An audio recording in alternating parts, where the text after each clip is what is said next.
সাহাবীরা নবীরে প্রশ্ন করলেন, হুজুর আল্লাহ কি কাছে যে আল্লাহরে চুপে ডাকবো, নাকি আল্লাহ দূরে যে জোরে জোরে ডাকবো? আল্লাহর কাছে সাহাবায়ে কেরাম নবীর কাছে জানতে চাইলেন, ও নবী, আমাদের রব কি কাছে যে আল্লাহকে আস্তে ডাকবো, আমাদের রব কি দূরে নাকি আল্লাহকে জোরে জোরে ডাকবো?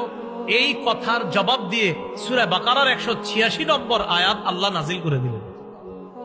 আল্লাহ বলেন, وَإِذَا سَأَلَكَ عِبَادِي عَنِّي فَإِنِّي قَرِيبٌ। আপনাকে যখন আমার বান্দারা আমার ব্যাপারে জিজ্ঞাসা করে, আপনি তখন বলবেন ফাইন্নী করিব, আমি কাছে, আমি নিকটে। আপনাকে যখন আমার বান্দারা আমার সম্পর্কে জিজ্ঞাসা করে, আপনি বলবেন ফাইন্নী করিব, আমি কাছে, আমি নিকটে। তাহলে সাহাবায়ে কেরাম জিজ্ঞাসা করলেন, আল্লাহ কি আমাদের কাছে যে আল্লাহকে আস্তে ডাকবো, নাকি আল্লাহ আমাদের থেকে দূরে যে তাকে জোরে ডাকবো? তখন আল্লাহ আয়াত নাজিল করে বললেন, আমার বান্দারা আপনাকে আমার ব্যাপারে জিজ্ঞাসা করে, আপনি বলে দেন ফাইন্নী করিব, আমি আল্লাহ কাছে। উজিবু দাওয়াতাদ দাঈ ইযা দাআন।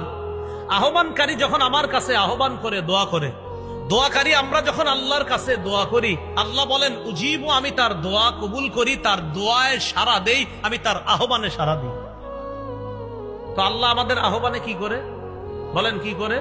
কারণ আমগো কি করা দরকার? আল্লাহ বলেন ফালইস্তাজিবু লি, আমি যেহেতু বান্দার ডাকে সাড়া দেই, বান্দারাও যেন আমার ডাকে সাড়া দেয়। উজিবু দাওয়াতাদ দাঈ ইযা দাআন, বান্দা যখন আমাকে ডাকে আমি তার ডাকে সাড়া দেই। ফালইস্তাজিবু লি, অতএব তারাও যেন আমার ডাকে সাড়া দেয়। ওয়ালিউমিনু বি, তারা যেন আমার প্রতি বিশ্বাস স্থাপন করে। লাআল্লাহুম ইয়ারশুদুন, যাতে তারা সঠিক রাস্তায় চলতে পারে। সহিহ মুসলিমের বর্ণনা, ক্বালা রাসূলুল্লাহ সাল্লাল্লাহু আলাইহি ওয়াসাল্লাম ইরবাউ আলা আনফুসিকুম। রাসূলুল্লাহ সাল্লাল্লাহু আলাইহি সাল্লাম বলেন, হে মানুষ, নিজেদের প্রতি তোমরা সদয় হও। ফাইন্নাকুম লাইসা তাদউনা আসাম্মা ওয়ালা গায়িবা, তোমরা এমন রবকে ডাকো না যেই রব বধির, যেই রব অনুপস্থিত, এমন রবকে তোমরা ডাকো না। তাহলে কেমন রবকে তোমরা ডাকো?